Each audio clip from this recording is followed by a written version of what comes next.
This past week in Belize, San Pedro safety, Belize land rules, and citizenship made the news. What does these headlines actually mean for your move? Before you make a Belize decision based only on beaches, prices, or somebody's Facebook comment, join my email list for the real-world side of moving there. Click the link in the description below.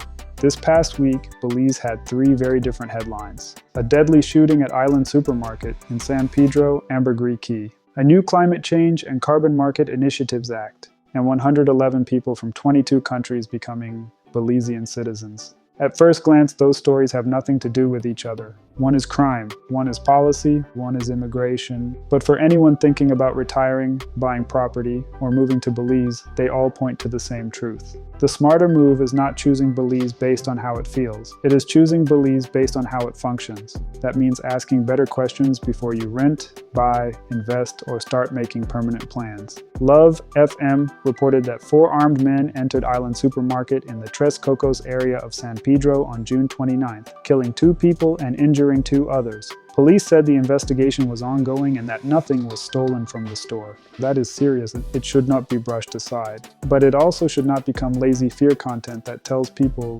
San Pedro, Ambergris Caye is automatically unsafe. That is not honest either. San Pedro is still one of Belize's biggest markets for retirees, expats, second homeowners, and people who want island life.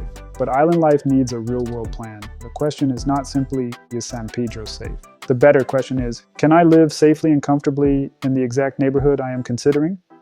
Before renting or buying there, you have to look at how isolated the property feels after dark. Lighting, roads, and golf cart access. Distance to groceries, clinics, and services. Your emergency contacts and transport plan, and home security, gates, locks, and outdoor lighting. A quiet place outside town may look perfect during a 1-week trip. After 6 months, quiet can start feeling inconvenient or isolated. That does not mean avoid San Pedro, Ambergris Caye. It means do not choose your neighborhood based only on a beach view and a realtor video.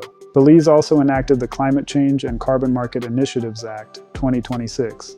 The government says it creates the country's first comprehensive legal framework for climate governance and regulated participation in carbon markets. Now, most retirees are not sitting around worrying about carbon market policy. I get it. But if you are looking at acreage, jungle land, riverfront property, farmland, or an eco-lodge idea, this is worth paying attention to. The government has also said the policy process is phased, with regulations, standards, and systems still to follow. Translation? Do not assume that eco-friendly land means unrestricted land. A pretty parcel may still have questions around title and survey, legal road access, rainy season conditions, zoning and building approvals, conservation concerns, and future use restrictions. Acreage can be a great Belize dream, but acreage is not automatically freedom. Sometimes the smarter purchase is not 10 remote acres. Sometimes it is a smaller lot with clear title, legal access, nearby services, and fewer surprises. Not as romantic, but usually more useful. The third story was that 111 people from 22 countries were sworn in as Belizean citizens. That is good news, and it shows that Belize citizenship is a real long-term path for some foreign residents. But here is where people get confused.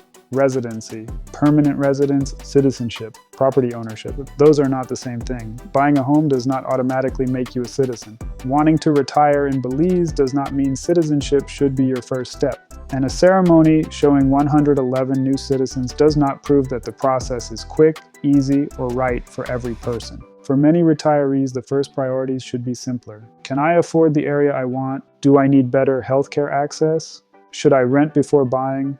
Am I planning to live in Belize full-time or only part of the year? Do I want beach life, inland life, or a border town with more daily convenience? Those questions matter before you start planning backward from citizenship.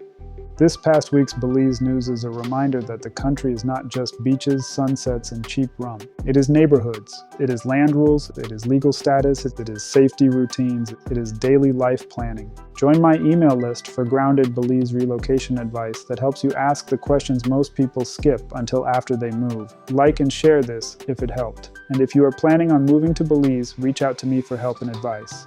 See you in the next one.